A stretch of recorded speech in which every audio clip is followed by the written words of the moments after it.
नमस्कार, दृष्टी न्यूज मध्ये आपल्या सर्वांचं स्वागत आहे. टाकाऊ वस्तूंमधून आदिवासी विद्यार्थ्यांची कमाल. महालक्ष्मी यात्रेत अनिकेतचा देखणा पाळणा ठरला आकर्षण. डहाणू तालुक्यातील महालक्ष्मी आश्रमशाळेत इयत्ता 7वीत शिक्षण घेणाऱ्या अनिकेत विलास गोवारी राहणार विवळवेडे या 13 वर्षीय आदिवासी विद्यार्थ्यानं टाकाऊ वस्तूंमधून आकर्षक पाळणा आणि झोका तयार करून सर्वांचे लक्ष वेधून घेतलं आहे.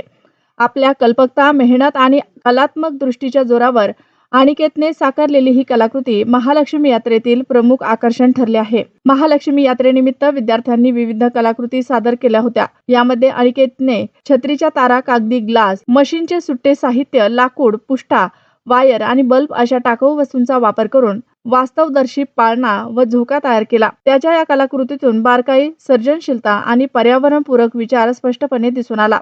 महालक्ष्मी यात्रेला स्थानिक कला आणि संस्कृतीची मोठी परंपरा लाभली आहे.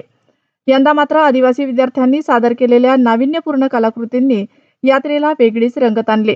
अनिकेतच्या या अनोख्या कलेचे नागरिकांकडून मोठ्या प्रमाणात कौतुक होत असून परिसरात त्यांची चर्चा सुरू आहे.